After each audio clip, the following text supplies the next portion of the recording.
Kahapon po pinakita ko yung South China Sea. Hindi po ibig sabihin na yung South China Sea, sa China po yun. Hindi po. Pangalan lang yun eh.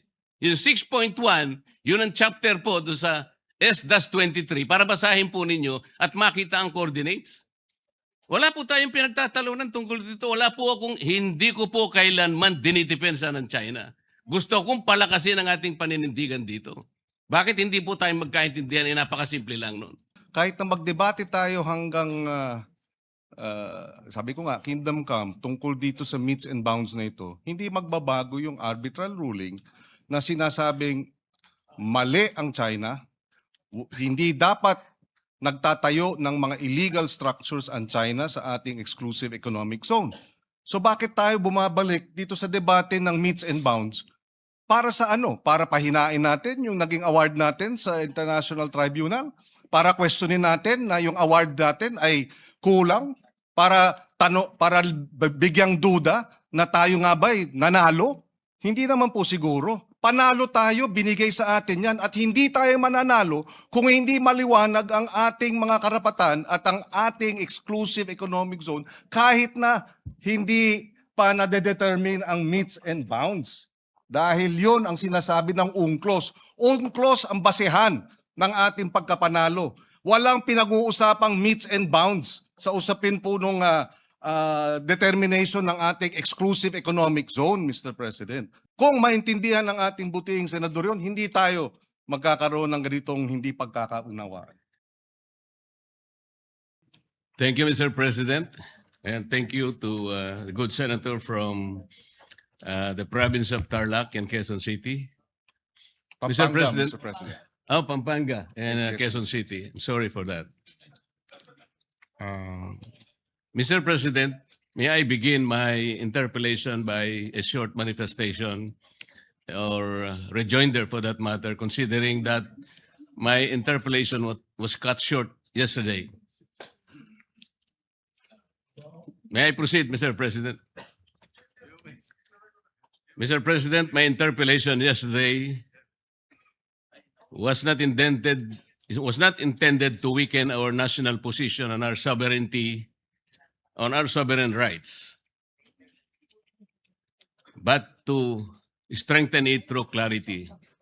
Because in matters of sovereignty, maritime rights, and territorial claims, precision is patriotism.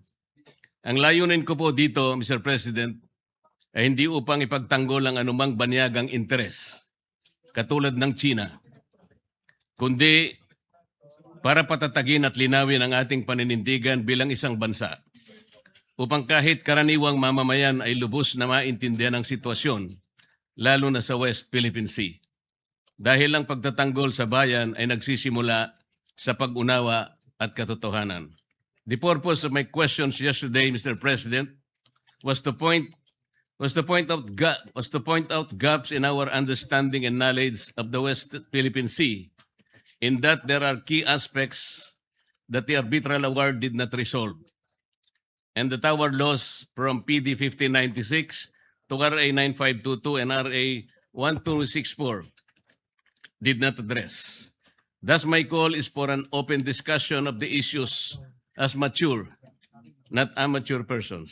Today, the purpose of my questions is to demonstrate why we need to recalibrate our approach in order to bring immediate and concrete benefits to the people. Our method must be focused on bringing food to the tables and alleviating the burdens of our people. In his response yesterday, Mr. President, the good senator said the coastline of Kalayaan Island Group has its own baselines and generated an exclusive economic zone. Mr. President, this response violates the arbitral award, which declared in paragraph 626, the tribunal having concluded that none of the high tide features in the Spratly Islands is capable of sustaining human habitation or an economic life in their own, that such features shall have no exclusive economic zone or continental shelf. Kaya po walang feature sa Kalayaan Island Group, Mr. President, that will be able to generate an exclusive economic zone of its own. Again, in his response yesterday, Mr. President, Senator Pangilinan said there is no need to define the metes and bounds of the West Philippine Sea because this was already settled by the arbitral award. He also said that the arbitral award already determined what the West Philippine Sea is. He also said that the coordinates of the West Philippine Sea can be found in Administrative Order number 29 and Republic Act number 12064. This is not right, Mr. President. The arbitral award ruled on the exclusive economic zone, not the West Philippine Sea. These are two different matters, Mr. President. There are features of the Calayan Island Group, such as the Pagasa Island and Parola Island, that are outside this exclusive economic zone. The distance of these features are fixed, Mr. President. The arbitral award did not move their location inside the Philippines. Ang alam ko po, ang Panginoon Diyos lang ang makakagawa noon, Mr. President. In saying also, Mr. President, that we should just implement the arbitral award without asking questions will mean that Senator Pangilinan will be content with just the EEZ. Kapag ka nagkaganon, Mr. President, we will be abandoning Pag-asa, Parola, Kota, and Lankian features, given that these are outside the exclusive economic zone. Instead of turning back on these features, Mr. President, I call that we study how to include them in the West Philippine Sea without violating UNCLOS. Also, in his response yesterday, Senator Pangilinan said the arbitral award did not rule on the validity of PD 1596. This is also incorrect. It will be read on paragraphs 573 to 576 that the Spratly Islands can constitute, it ruled on the issue of whether any claimant on the Spratly Islands can constitute it into an offshore archipelago by drawing archipelagic baselines, to straight baselines around it. Sabi po ng tribunal, Mr. President, China has no right to do so. It also said under paragraph 574 that even the Philippines could not declare archipelagic baseline surrounding the Spratly Islands. So meron pong ruling talaga. I did not question the arbitral award, Mr. President, for the record. I just discussed how the arbitral award and our existing laws do not determine the limits of the West Philippine Sea. May I repeat that? Ang nirule lamang po ng arbitral award via the arbitral tribunal, yung exclusive economic zone, hindi po yung West Philippine Sea. These are two different matters.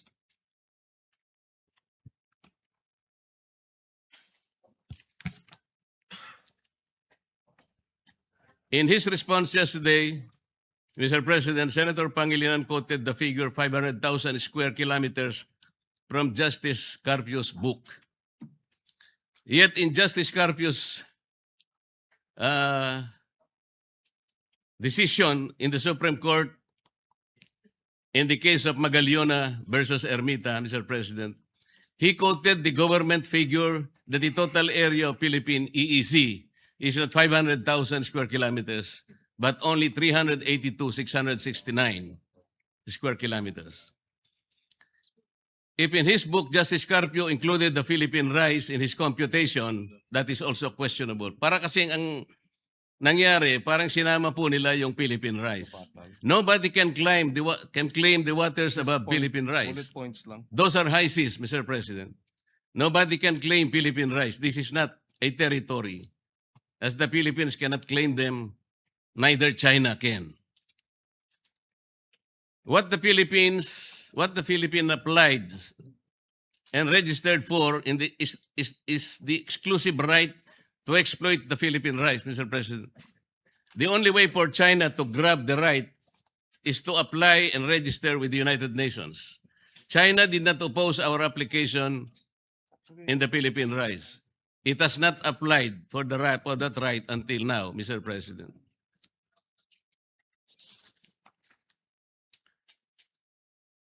For her part, Senator Ontiveros, Mr. President, yesterday referred to the map of South China Sea in S-23 as Chinese map. She also said that the numbers 6.1 and 6.2 are not coordinates. She then said that maps adopted by the International Hydrographic Organization are not legal but technical only. First, Mr. President, S-23 is not a Chinese publication. It is a publication of the International Hydrographic Organization, or IHO. IHO is an intergovernmental organization of which the Philippines is a part. Second, as the note written beside the map says, the numbers 6.1 and 6.2, etc., refer to the chapter or sections where the coordinates of the bodies of waters can be found in S-23. Hence, the coordinates of South China Sea are listed in chapter 6.1. On the map, Mr. President, the coordinates are the points that are connected by red lines. Finally, S-23 is not meant to be a legal title. Tama naman po yun. They are just maps. Under international law on territorial disputes, maps have no evidentiary value. However, S-23 was used by the Philippines in the South China Sea arbitration. Moreover, we need to put West Philippine Sea on an internationally recognized map.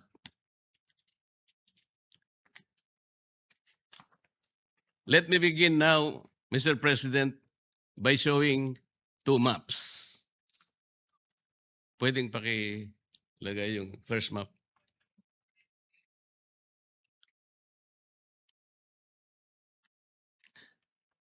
Mr. President, these maps are about oil and gas activities in the South China Sea. On both maps, you will see squares and rectangles. They represent oil and gas blocks that have either been merely offered or already licensed and operating. Please bear in mind, Mr. President, that each square and rectangle represent foreign investments running in the millions and to billions of dollars. Moreover, basins with oil and gas are found on the coastal and central areas. Finally, China and Vietnam have exchanged gunfire, suffered casualties, blasted each other with water cannons, cut cables, rammed vehicles, and so on and so forth. China and Malaysia had a naval standoff. Hence, the territorial and maritime disputes between them are just as explosive. Map 1, Mr. President, was published by New York Times in 2013. It cited as source the U.S. Office of Hydrographer. In Map 1, Mr. President, you will see gray squares and rectangles along the shallow coast of the South China Sea. Notice that adjacent to the Philippine coast are around 5 to 6 blocks. On the side of Malaysia, there are 12 to 15. Vietnam, 30 to 35. And China, approximately that number also, 30 to 35. Then we go to Map 2. It was published in 2024 by the U.S. Energy Information Agency. First, you will notice the blocks have moved to the deep water areas. Second, the blocks colored in pink are those of the Philippines. Ang mga blocks po ay halos 8 hanggang 12 lang, Mr. President. Malaysia in blue, around 60 to 70. Vietnam in maroon, 70 to 80. And China in yellow, around 60. Third, notice the blocks that are not just claimed, but even licensed by both Vietnam and China. These are shaded in orange. I hope, Mr.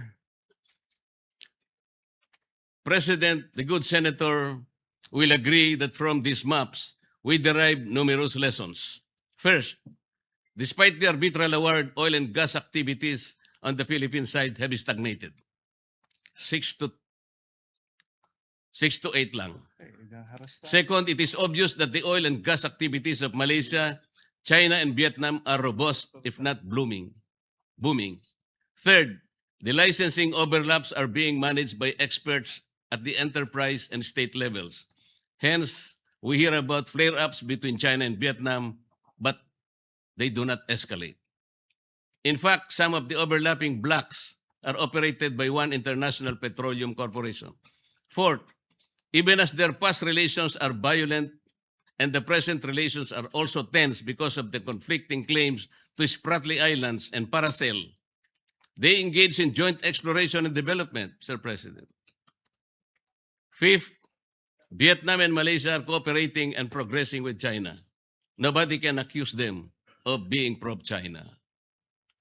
May I ask the Senator if we would agree that based on these maps, Vietnam, China, and Malaysia are succeeding in oil and gas exploration, but our exploration in our part of the world have stagnated. Would you agree, Your Honor? Well, there are several other factors for the reason why the area is underdeveloped, and the areas of Malaysia, Vietnam are developed apart from the conflict with China.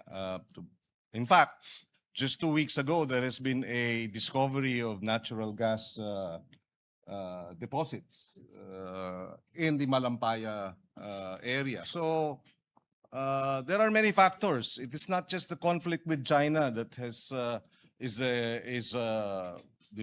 reason as to why we are unable to develop our own area in the West Philippine Sea, Mr. President. But it is very clear, notwithstanding those factors, these maps indicate that we are really behind in oil exploration and gas in the South China Sea. Well, we're behind in many other aspects, Mr. President, not just oil and gas. We're behind in agriculture, we're behind in tourism, we're behind in energy generation, etc. So I wouldn't be as simplistic as to say because of the underdevelopment of the West Philippine Sea, it's because of our conflict with China, Mr. President. Yes, Mr. President, I hope the Honorable Senator will also agree that there is something effective in the management of relations among China, Vietnam, and Malaysia, and more importantly, their methods of bringing immediate and concrete benefits to their peoples, as shown by these maps, isn't it? Well, again, I will say yes, up to a certain extent. Perhaps they are managing their relations with China better, but I will not concede that because of our lack of managing our relations with China compared to our neighbors has led to this state of underdevelopment, Mr. But considering, Mr. President, that we have been left behind, so behind, as a matter of fact. As I have said, we have been left behind in agriculture. Is that the fault of China? Our relations with China? We have been left behind in infrastructure. Is that because of our sour relations with China? Of course not, Mr. President. There are many reasons why we are lagging behind. And yes, if we are able to better manage our relations with China, we may benefit from it. And definitely, I would like to see that at some point. But at this point, Mr. President, we're fighting for our sovereign waters and our territorial sea. And I think in this case, we should rally behind the Filipino claim in the arbitral ruling, Mr. President. Our agriculture is lackluster. Our tourism is not giving us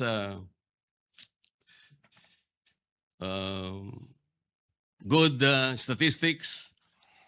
Manufacturing is down. These are local problems, Mr. President. And we have only ourselves to blame why we are not doing good in these areas. But we're talking here of the South China Sea. We're comparing how, despite the tensions, the hostilities between countries like Vietnam and Malaysia, but they are able to manage their relationships. There must be something wrong with how people, like, with all due respect, Commodore Tariela, who managed and broadcast our dispute in the South China Sea. Perhaps because they do not have a loud mouth in their midst. Tayo meron ang dami. Whereas what we have been doing for years is not working. Kagaya po ng pinakikita ng mga mapa na yan in the South China Sea. We have to sit down. Talk rather than imbes na magpatutsadahan po, Wala pong nangyayari. Ito po yung naging bunga kung bakit po tayo biglang nawala sa ere. I know that being bombastic, Tariela earns him likes and makes him probably feel like a rock star, Mr. President. I know national anger sells newspapers. I know mindless patriotism wins accolades. But in reality, as the map show, Mr. President, we are all losing out and are being left behind. The way forward, Mr. President, is open discussion. The starting point is respect for each other's views and the views of our opposing claimants, be it China, Vietnam, Malaysia, etc. The draft resolution, with all due respect, is not the right start, Mr. President. Mr. President, if I may just point out, the matter of Commodore Torriela, whether we agree to his statements or not, is one issue. Another issue, Mr. President, is that the Department of National Defense and the Armed Forces of the Philippines have rallied behind Commodore Torriela and condemned the behavior and the actuations of China's embassy officials. If I may quote, the Department of National Defense and the Armed Forces of the Philippines strongly condemn such an affront to any of its members and reiterates that it shall not be cowed by any official of PROC, whether in their homeland or as guests here.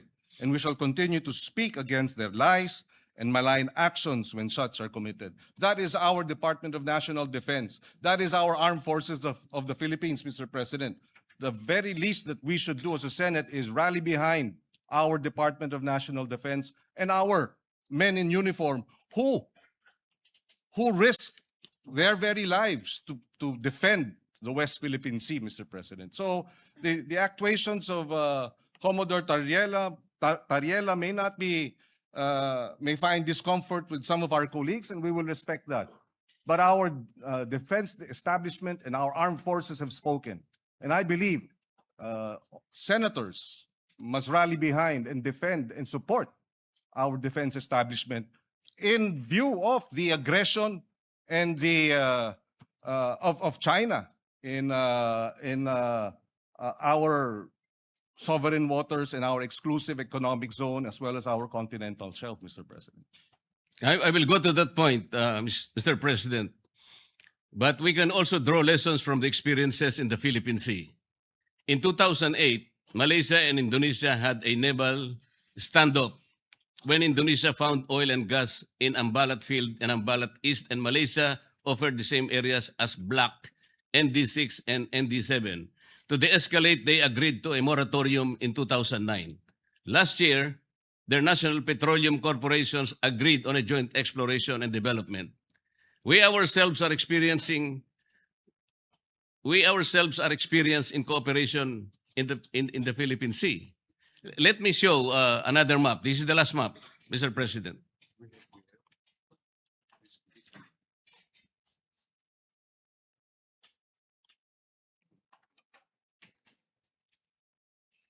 Mr. President, just a fine point. Yes, we too have disputes with Vietnam, with Malaysia, and even Indonesia, Mr. President. But the difference is that they do not water cannon us, and they do not ram their ships, their coast guards, their coast guard, the Chinese coast guard, to our Philippine ships, Mr. President. It's an entirely different story in that regard, Mr. President.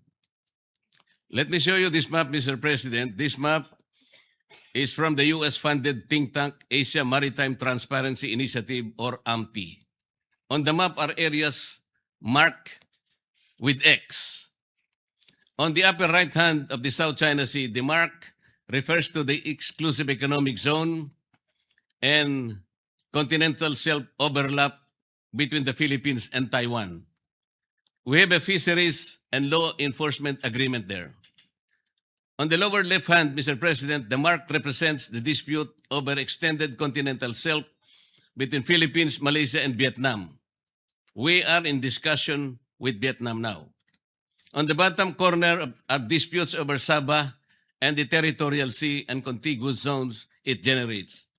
In Sulu Sea and Celebes Sea, we have a tri-point with Malaysia and Indonesia, and the same in the Philippines with Indonesia, Palau, Japan, and Taiwan, emanating from Pratas Island. However, this map will demonstrate to us, Mr. President, the complex territorial and maritime disputes facing the Philippines. Malaysia is in the Sulu Sea and Celebes Sea, with Indonesia over continental shelf in the Celebes Sea, with Palau and Japan, Ryukyu Islands in the Philippine Sea, with Taiwan in the Basi Channel, with China, Malaysia, and Vietnam in the South China Sea, and with China, Taiwan in the South China Sea over the maritime zones generated by Pratas Islands. We must be doing something right in the management of this dispute, Mr. President. Yes, we are. And Yun nga po, kaya and- po and pinipilit kong ipaliwanag na bakit dito sa mga areang ito ay nagagawa po nating i-manage ang hindi natin pagkakaunawaan. Ang sabi po nyo kanina, because they are not water cannoning us. they are also not aggressive. They are not coercive, and therefore there will be no escalation. The aggression of China is primarily the reason why tensions in the disputed areas have risen over time. We have in fact filed 245 protests against China's incursion and illegal activities in our exclusive economic zone since 2022, Mr. President. We also exercise diplomacy. We recognize, and that's precisely why we brought the matter to the tribunal. We recognize that China is a power, economic power, and an emerging military power. And what do small nations like us have? We have the rule of law, international law, and that's why we brought this matter to the International Arbitral Tribunal, Mr. President. We are not the problem here, Mr. President. It is China, the aggression of China that is the problem here. Mr. President, si Commodore Tariela po ba ginawan ng caricatures or effigy yung mga heads of state ng Vietnam, ng Malaysia, at iba pang karatig bansa? Hindi kailangan, Mr. President, dahil wala naman silang pag-water cannon sa atin. Hindi naman po nila sinasagasaan ang ating mga mangingisda o inaaresto. Hindi na naman nila, yun na nga, binabangga, wino-water cannon. Yung may aksidente pa na kung saan yung Chinese vessel ay iniwanan ang 22 mga mangingisda natin. At sino ang sumalba sa kanila? Vietnam ang sumalba sa kanila. So bakit tayo makikipagpalitan ng maanghang na salita sa mga meron tayong sabihin na nating maritime disputes na hindi naman tayo inaapi at binabalahura at binabastos, Mr. President. Mr. President, hindi lang po si Commodore Tariela for the record. Pati ang ating Senate President, matapos nung binanggit yung persona ng grata, nagsalita ng baluktot, Mr. President. So sana maintindihan natin, hindi lang ito usupin ni Commodore Tariela. Hindi lang ito usupin ng mga senador o kaya mga kongresistang binabastos nila. Usupin ito ng Pilipinas na ipaglalaban natin ang atin at dapat magkaisa tayo, Mr. President. Pare-pareho po tayo sa posisyon na yun, Mr. President. Ang sinasabi ko lang, kailangan bang magkapatutsadahan ng walang katapusan? Ang pag-init po ng sitwasyon ay hindi po nakakabuti sa ating dalawang bansa. Walang katapusan na patutsadahan. Paano po natin kakalmahin? O halimbawa, paano natin papatay ng sunog sa isang bagay na susunog? Yun po ba'y bubuhusan natin ng gasolina? O kailangan natin sabuyan ng malamig na tubig? Mr. President, ang sinasabi ko lamang po, bakit po kinakailangan kasing gumawa pa ng mga caricature at sasabihin na ang presidente ng China ay bully? Siguro po, Mr. President, ang maimumungkahi natin, hindi po tayo kasi magpa-profit from these experiences.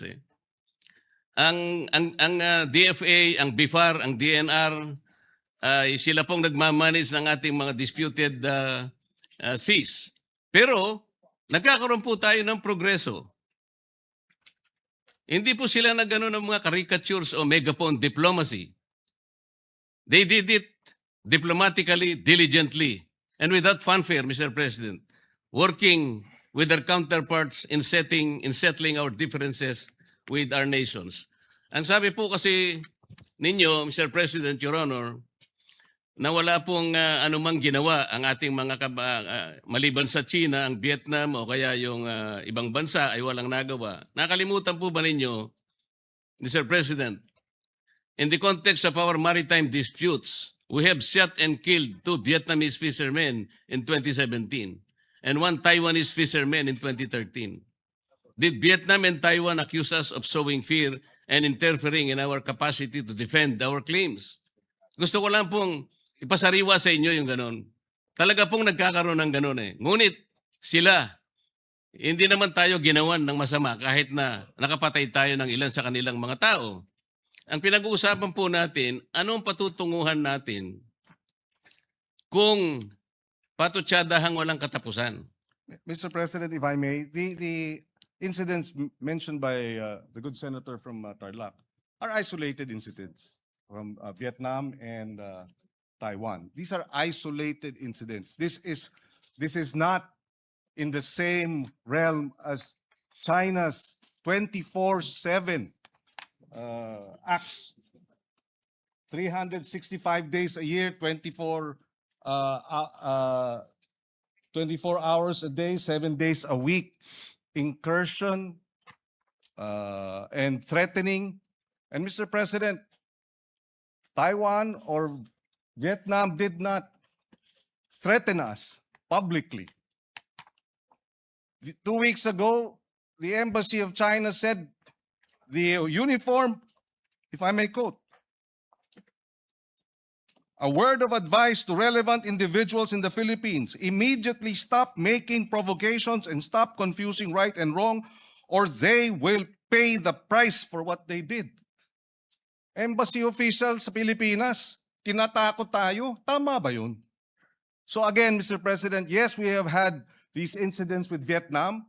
Oo, meron tayong naging insidente sa Taiwan, pero isolated incidents. In fact, yung sa Taiwan, iisa lamang ata sa loob ng 20 taon. Yung sa Vietnam ata, iisa rin lang siguro sa 10 taon. Hindi iba. Sa China, araw-araw tayong hinaharas, araw-araw tayong nandyan, nagtayo na nga ng kanilang airport, artificial islands, lantaran, Mr. President. So, apples and oranges ang pinag-uusapan yung insidente natin with our neighbors like Vietnam and Taiwan compared to China. Ibang-iba po. Isolated or otherwise, Mr. President, nakapatay tayo ng kanilang tauhan. Ilan po ba ang pinatay ng China sa atin? Meron po ba? Well, Mr. President, may naputulan ng hinlalaki. At yung 22 sinagasaan ng Chinese vessel at iniwanang mamatay, kung hindi sinalba ng Vietnamese fishermen, namatay na yung mga yun. So, Ilan po ba, Mr. President, ang sinalba ng China kamakailan? 17 Filipinos. 17 fishermen. At Ano po ang nagpapasalamat ginawa tayo. ni Commodore Tariela? At He was very nagpapasalamat tayo. condescending, Mr. President. Imbes na pasalamatan niya ng buong puso sapagkat 17 mga kababayan natin ang naisalba. Yung kanyang pagpapasalamat na ginawa is condescending, Mr. President. Uulitin ko. Let me suppose that the embassy that is challenging your position, Mr. President, is questioning your knowledge.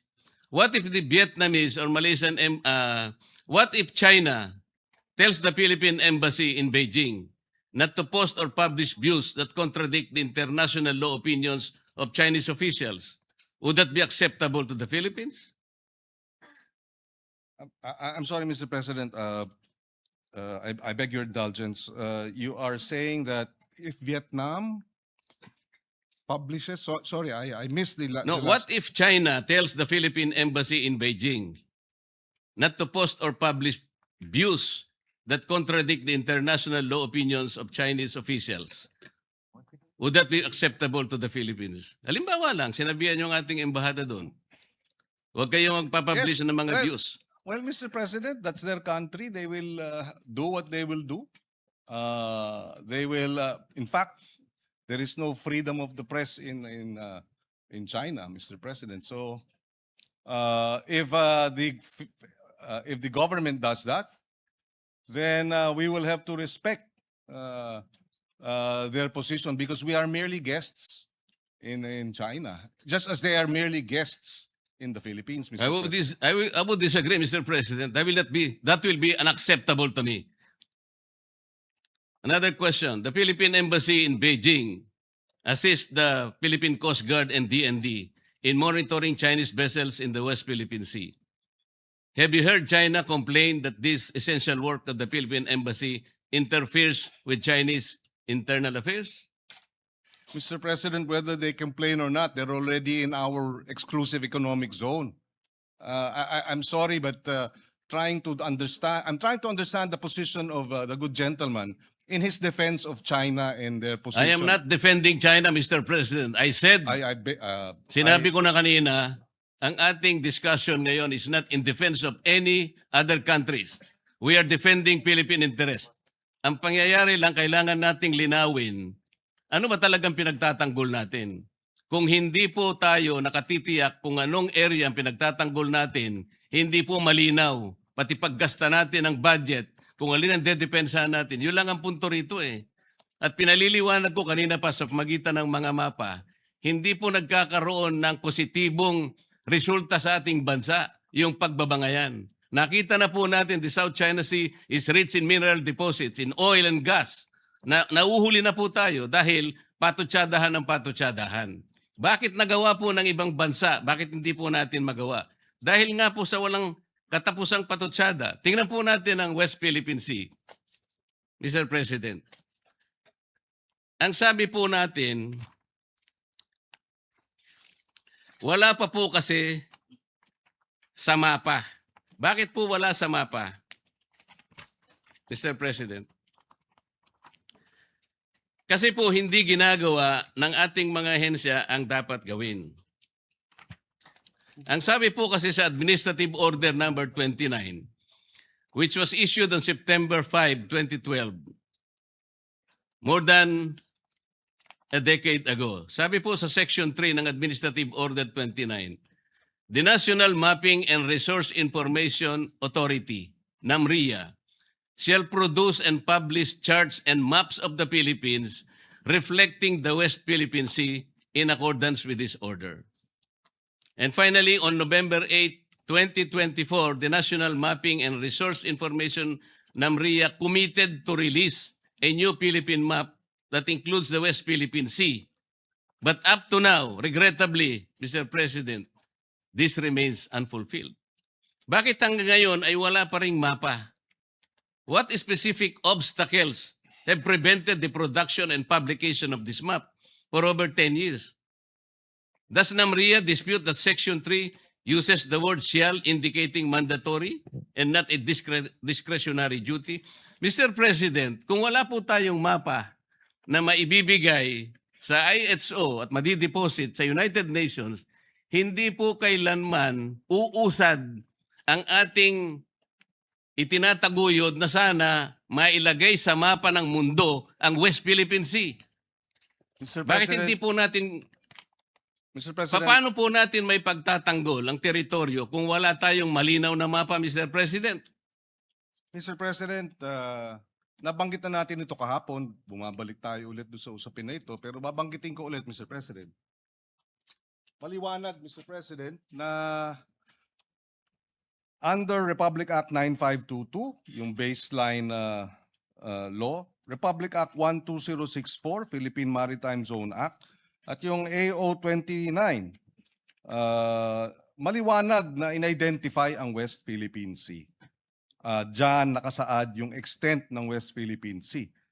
It has been sufficiently and defined by these three government instruments and laws, Mr. President. So, hindi ko maintindihan bakit dahil walang meets and bounds, etc. ay ibig sabihin wala tayong maaring mahina ang ating claim. I beg to disagree, Mr. President. In fact, under our laws, meets and bounds refer to the baseline of 200 nautical miles. From baseline, 200 nautical miles ang ating exclusive economic zone. Merong 12 miles territorial sea, 24 miles contiguous zone, and so forth. Yun ang UNCLOS, Mr. President. Kaya hindi ko naintindihan bakit pinipilit itong pag-define ng meets and bounds ng West Philippine Sea kung na-define na. Besides, Mr. President, ayon sa UNCLOS, yung purpose ng pag-submit when UNCLOS obliges states to show the coordinates of maritime zones and submit and deposit the same, it is only for the purpose of publication and information. And it is made a condition, it is not made a condition sine qua non for entitlement.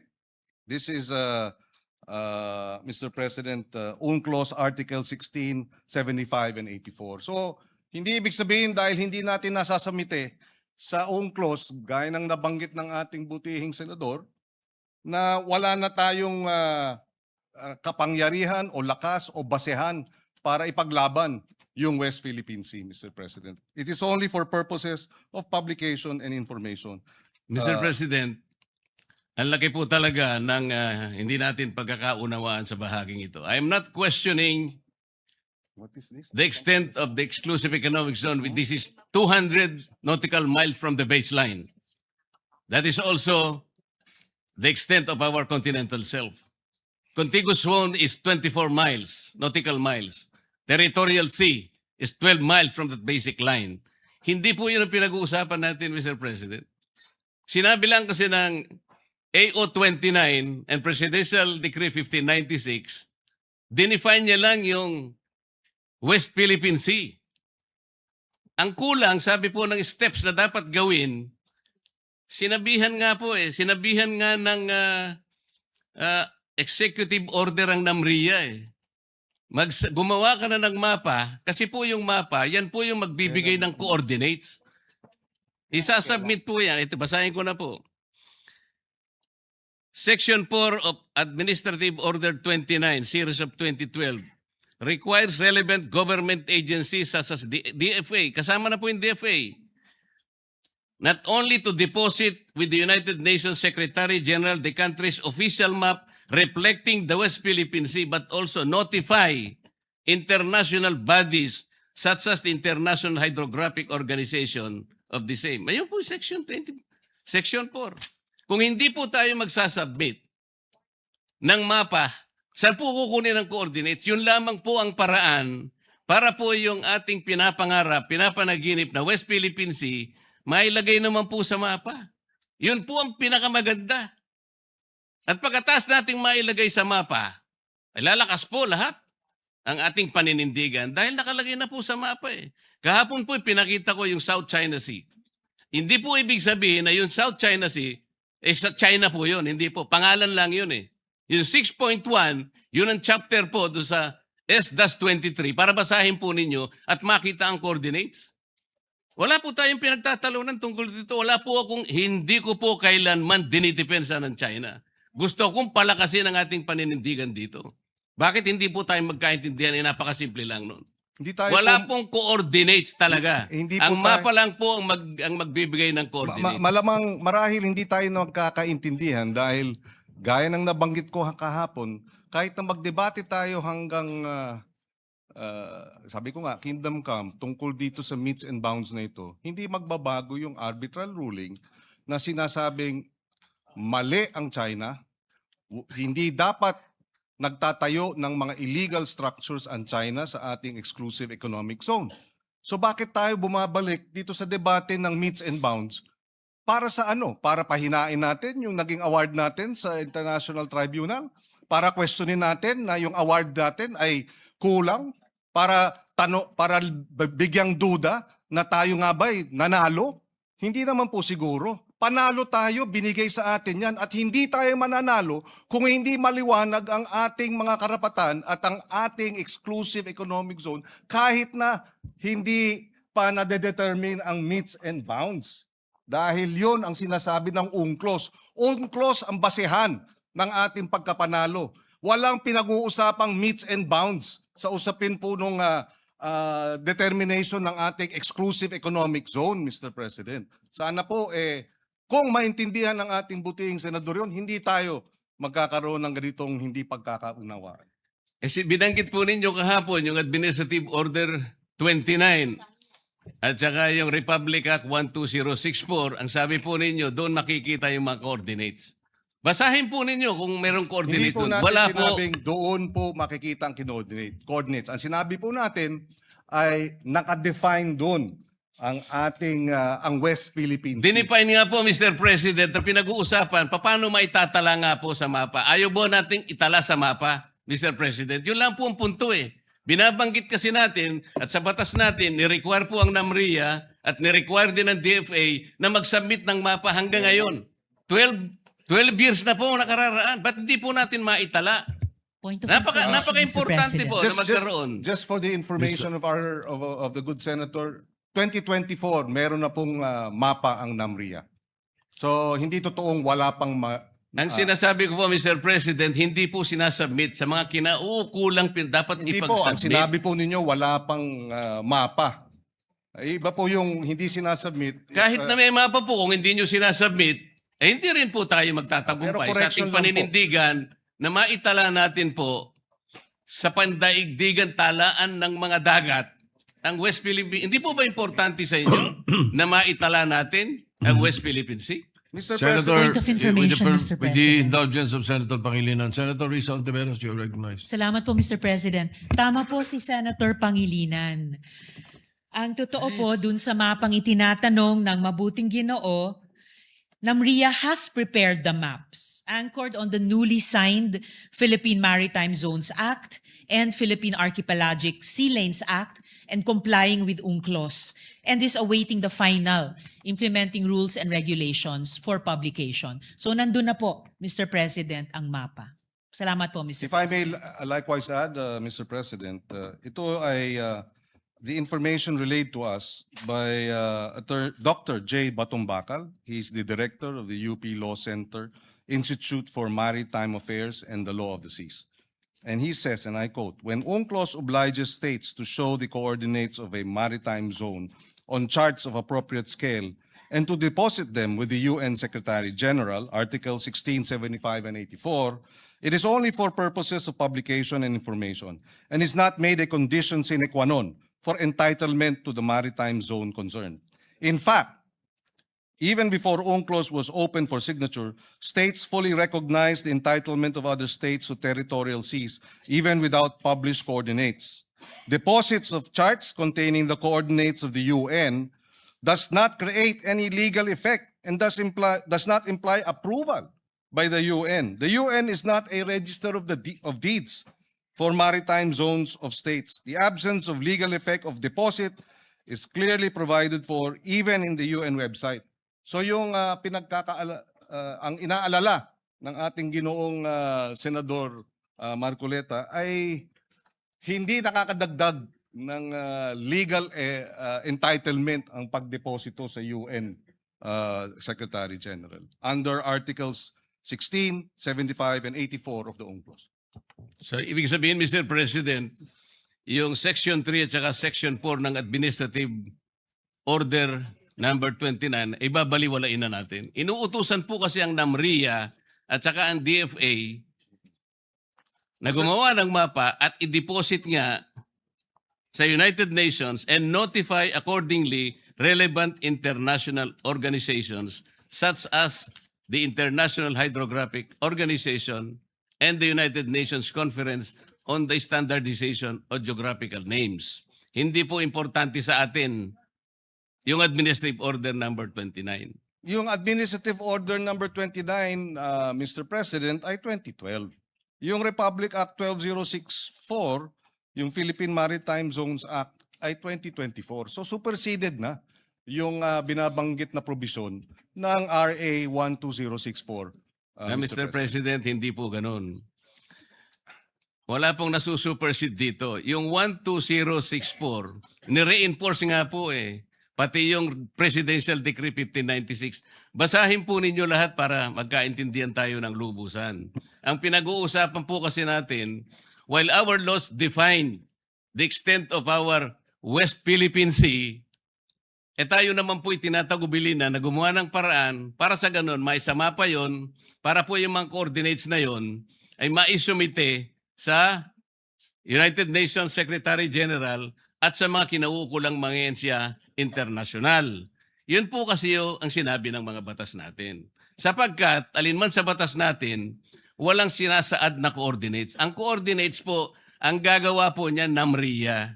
At yan po ay base sa mapa na kanilang gagawin. Yun lamang po ang punto, Mr. President. Wala yatang masyadong dapat na pagdebatihan sa puntong yun. Sapagkat ako, kayo, Mr. President, and the good Senator, gusto rin natin talagang ipaglaban ng tsaga ng atin. Mas maganda kasing ilaban ito kung malinaw na nasa mapa tayo ng pandaigdigang talaan ng mga dagat. That is the whole point, Mr. President. We note, Mr. President, the concern, and I agree with him in that regard that it would be better for us if we do have those coordinates, but it does not in any way diminish what we are entitled to under the arbitral ruling, Mr. President. So, mga Whether- konting tanong na lang, Mr. President. With your indulgence. Yes, please. I'm more than willing to the gentleman from Tarlac and Pampanga, Mr. President. In your sponsorship, Mr. President, you said that the proposed resolution is in defense of our officials when they speak on behalf of our nation. That is correct. Yes, Mr. President. Is the Honorable Senator aware that the Philippine government has a minimum 5 officials who speak on matters relating to the West Philippine Sea? I believe so. You have the DFA, you have the DND, you have, in fact, the more, for me, if you ask me, this is the indicator of a vibrant democracy, Mr. President. But yes, there are about 5, maybe more, even senators and congressmen are likewise speaking on the matter. To be more accurate, Mr. President, Commodore Tariela is the spokesperson of PCG. Assistant Director General Cornelio Valencia Jr., National Security Council. Rear Admiral Joy Vincent Trinidad, Army. Retired Vice Admiral Alexander Lopez, NMC. Consul General Angelica Escalona, DFA. And Nazario Briguera Bifar. They all speak to the public about the West Philippine Sea. Pero, Mr. President, bukod po kay Commodore Tariela, sila po ba ay nagpupunta sa mga eskwelahan at nagdi-discuss at sinasabi na bully ang presidente ng China? Ito lang ang punto eh. Meron pang kalakip na mga caricatures portraying their leader in a very negative and I would say embarrassing presentation. Well, Mr. President,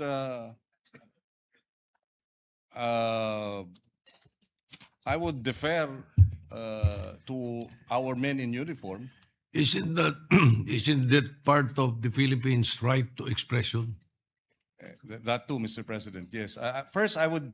Freedom of expression, we have that. They do not have that in China. That's the problem. And he is answerable to his superior officer, and the DND and the armed forces have already issued a public statement in support of their men in uniform when they speak on the issue, because precisely the bullying. In fact, the DND described the acts of China as bullying, Mr. President. So babalikan ko po, bakit si Commodore Tariela lang ang ating pinupuntire rito when the Department of National Defense... as Kasi well- siya lamang po, Mr. President, ang gumawa ng caricature. Tinatanong ko nga po, yung po bang iba, yung apat na binanggit ko kanina, na may karapatang magsalita para sa ating bansa, gumamit ba sila ng ganong pamamaraan? Yun lang po yung tanong. Pero siguro po, isasagot nyo, hindi. So, Well, ano po naman, bakit naman? Mr. President, pati ang embassy ng China naglalabas ng caricature din ng ating mga opisyal.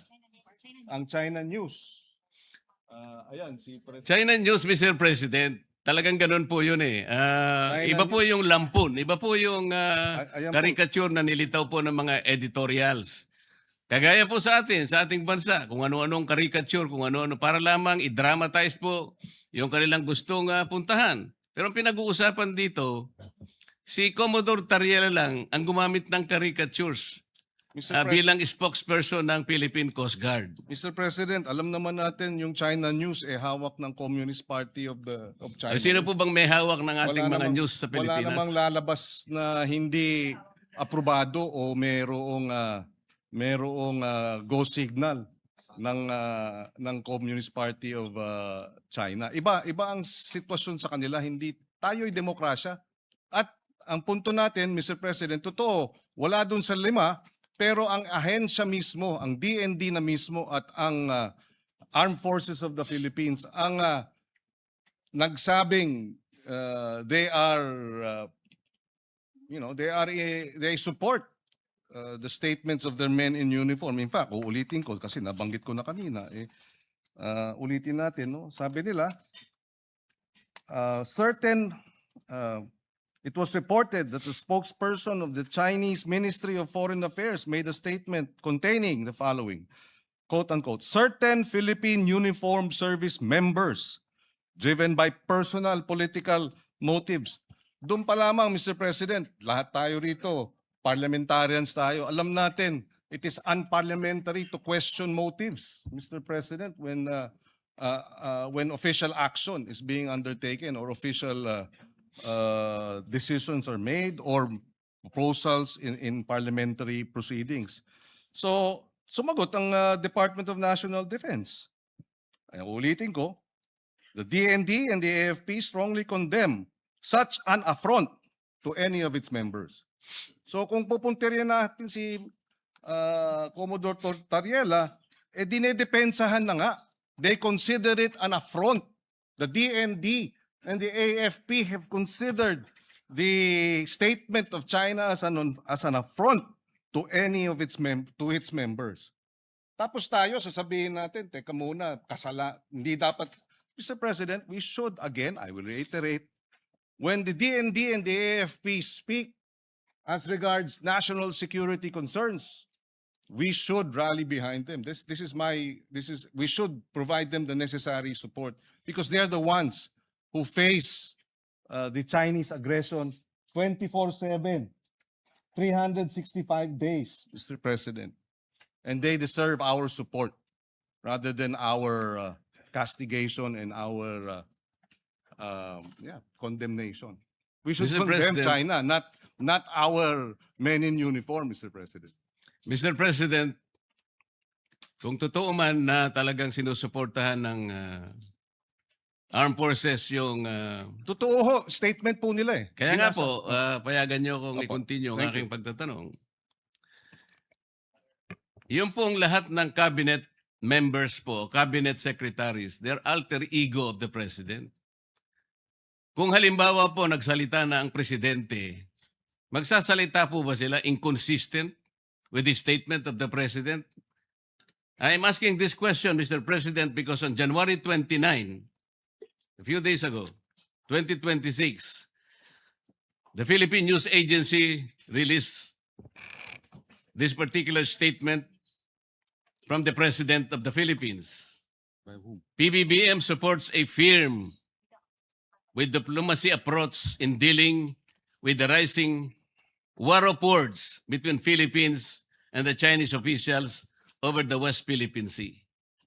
Pag pinag-uusapan po natin diplomacy, Tama po ba yung ginagawa ni... Ako po, sinasabi ko lang, nagsalita na po ang Pangulo eh. Firm with diplomacy. Alam po kasi ng Pangulo natin, Mr. President, walang kapupuntahan yung patut sa dahan. Meron po akong record ng mga patut sa dahan, Mr. President, from January 1 hanggang kahapon.